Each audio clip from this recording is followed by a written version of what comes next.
Samantala, likas raw sa ating mga Pilipino ang pagiging masayahin. Kaya kahit maharap sa matinding problema, taas noo pa rin tayong bumabangon ng may ngiti sa ating mga labi. Ayon nga sa isang survey, isa ang Pilipinas sa top 10 happiest countries sa buong mundo. May report si Tina Panganiban Perez. Magpapasko na pero problemado pa rin sa panggasto si Josephine Arcino. Wala raw kasing Christmas bonus ang kanyang mister. Sa kabila nito, nakakangiti pa rin siya. Kahit walang pera, kahit walang bonus, sa asawa, okay lang. Saya pa rin. Ang nakapagpapasaya raw sa kanya? Pamilya, oo, mga anak, kahit walang bonus, basta sama-sama, okay. Masaya, yun. Tila balewala rin ang mga problema sa ilan pa nating mga kababayan. Kasi ang mga Pinoy kasi, sa gitna ng problema, kalamidad man, nakukuha pa rin umiti. Kahit nasa na tayo, yung kahirapan, hindi pa rin naalis yung ngiti. Kasi mababaw lang tayo mga Pinoy eh. Tawanan mo lang yung problema, kaya masaya. Hindi nakapagtatakang nasa top 10 ang Pilipinas sa pinakahuling survey ng Gallup Incorporated tungkol sa mga positibong emosyon. Nangunguna sa pinakamasasayang bansa ang Panama at Paraguay. Tied naman sa ika-4 na pwesto ang Pilipinas at Guatemala. Ang Singapore naman ang pinakamalungkot na bansa base sa survey. Ginawa ang survey noong nakaraang taon sa 1,000 respondents sa 148 na bansa. Kasama sa mga tanong ay kung madalas nang umiti o tumawa ang respondent at kung nakaramdam siya ng enjoyment. Ayon sa isang Philippine Studies professor sa University of the Philippines, hindi na raw nakapagtatakang kasama ang mga Pilipino sa World's Happiest People o pinakamasasayang mga tao sa mundo. Likas daw kasi talagang masayahin ang mga Pinoy.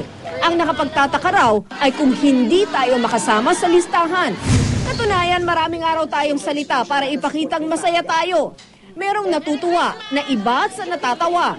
Merong masaya na iba rin daw sa maligaya. Ang pinagbabasehan daw ng ating pagiging masayahin, ang relihiyon, pamilya at kalusugan. Na ang isang taong religious, isang taong mataas, malalim at punong-puno ng espiritualidad dahil sa kanyang paniniwala sa kung ano man ang kanyang pinaniniwalaan, ay nagkikreate o lumilikha ng tinatawag na pag-asa. At ang konsepto nating mga Pilipino kapag merong pag-asa, may dahilan para magsaya. May dahilan para lumigaya. May dahilan para mag-isip na lilipas din kung anuman ang suliranin natin. At anumang suliranin ang ating harapin, lagi raw tayong may masasandalang pamilya, kaibigan at kung ano-anong support group.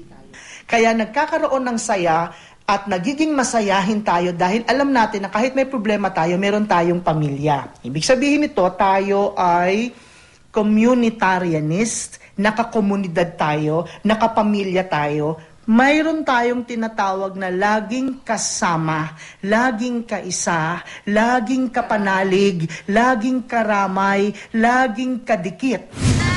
Isa pa raw na nagpapasaya sa atin ay ang magandang kalusugan. Basta't wala raw tayong iniindang sakit at nakakaramdam tayo ng ginhawa sa pangangatawan, ay masaya na raw tayo. Di rin daw ganoon kahalaga ang material na bagay sa mga Pinoy. Binanggit nga ni Peregrino ang mga napapanood niyang coverage ng GMA News sa mga nasunugan, binaha, binagyo at tinamaan ng kung ano-anong delubyo na nagagawa pa raw ng ngumiti at kumaway sa kamera. Hindi maiaalis na ang mga bagay at material na bagay, pisikal na bagay ay nakakapagbigay ng saya. Ngunit mataas na dyan ang pananaw ng Pinoy. Maraming walang material na bagay sa mga Pilipino pero kakikitaan mo ng saya. Kaya anuman ang haraping pagsubok o problema, huwag sumuko. Ika nga nila, don't worry, be happy. Tina Panganiban Perez, GMA News.